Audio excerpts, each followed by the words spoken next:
Hello everyone, welcome to Bhavya's kitchen. ನಮಸ್ತೆ ಎಲ್ಲರಿಗೂ. ನಾನಿವತ್ತು ಟೊಮೆಟೊ ರಸಮ್ ಹೇಗೆ ಮಾಡೋದು ಅಂತ ಹೇಳ್ಕೊಡ್ತೇನೆ. ಸೊ ನಾನಿವಾಗ ಒಂದು 4 ಟೊಮೆಟೊಸನ್ನು ಕುಡಿಯೋ ನೀರಿಗೆ ಹಾಕಿ ಬಾಯ್ಲ್ ಮಾಡ್ತಾಯಿದ್ದೀನಿ.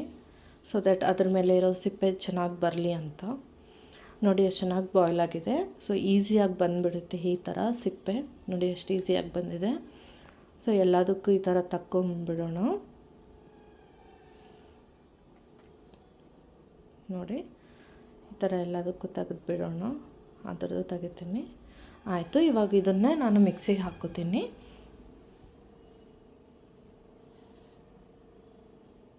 ನೋಡಿ ಎಷ್ಟು ಸ್ಮೂತಾಗಿ ಆಗಿದೆ.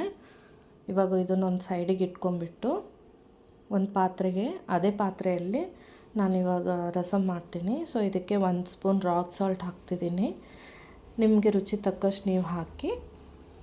ಸೊ ಸಾಲ್ಟ್, ಒಂದು 1/2 ಸ್ಪೂನ್ ಅರಿಶಿನ,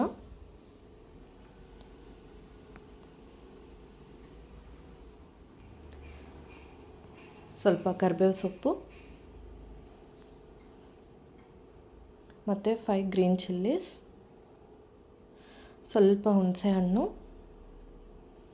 ಅದಕ್ಕೆ ಒಂದು ಈರುಳ್ಳಿನ ನಾನು ಸ್ಲೈಸಸ್ ಆಗಿ ಹೆಚ್ಚಿದ್ದೀನಿ. ಅದನ್ನು ಆ್ಯಡ್ ಮಾಡಿಬಿಡೋಣ.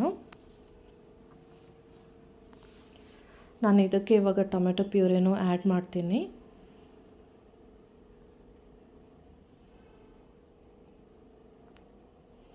ಅಷ್ಟೇ, ಇವಾಗ ಮಿಕ್ಸ್ ಮಾಡ್ಕೊಳ್ಳೋಣ. ಅಷ್ಟೇ, ಇದು ತುಂಬ simple process and simple tomato rasam ಇದು. ಕೋಲ್ಡ್ ವೆದರ್ಗೆ, ಥಂಡಿ ಟೈಮಲ್ಲಿ ರಸಮ್ಗೆ ಗರಮ್ ಗರಮ್ ಆಗಿ ಟೊಮೆಟೊ ರಸಮ್ ಹಾಕ್ಕೊಂಡು ತಿಂದರೆ ಚೆನ್ನಾಗಿರುತ್ತೆ. ಸೊ ಇದಕ್ಕೆ ಚೆನ್ನಾಗಿ ಬಾಯ್ಲ್ ಆಗೋಕ್ಕೆ ಬಿಡೋಣ. ನೋಡಿ ಎಷ್ಟು ಚೆನ್ನಾಗಿ ಬಾಯ್ಲ್ ಆಗ್ತಿದೆ. ಅಷ್ಟೇ, ಇವಾಗ ಇದಕ್ಕೆ ನಾನು 1 ಸ್ಪೂನ್ ಸಾಂಬಾರು ಪೌಡ್ರನ್ನು ಹಾಕ್ತೀನಿ. ಈ ಸಾಂಬಾರು ಪೌಡರ್ ನಮ್ಮ ಅತ್ತೆ ಮಾಡಿಕೊಟ್ಟಿರೋದು. ರಸಮಿಗೂ ಹಾಕ್ತೀನಿ. ಇದು ಚೆನ್ನಾಗಿ ಸ್ಮೆಲ್ ಬರುತ್ತೆ. ನೋಡಿ ಹಾಕಿದ ತಕ್ಷಣ ಎಷ್ಟು ಗಮ್ಮಂತೆ ಸ್ಮೆಲ್ ಬರ್ತಿದೆ. ವಾವ್, ಇದರ ರೆಸಿಪಿ ನಾನು ನಿಮಗೂ ಹೇಳ್ತೀನಿ. ಸೊ ಇವಾಗ ಇದು ಒಂದು 2-3 ಮಿನಿಟ್ಸ್ ಬಾಯ್ಲ್ ಆದಮೇಲೆ ಕೆಳಗೆ ಇರೋ ವೇಸ್ಟೆಲ್ಲ ತೆಗೆದುಬಿಟ್ಟು ಆ ನೀರಿಗೆ, ಆ ರಸಮಿಗೆ ನಾವು ಒಗ್ಗರಣೆ ಹಾಕ್ಕೊಂಬಿಡೋಣ. ಅಷ್ಟೇ ರೀ, ಸಿಂಪಲ್.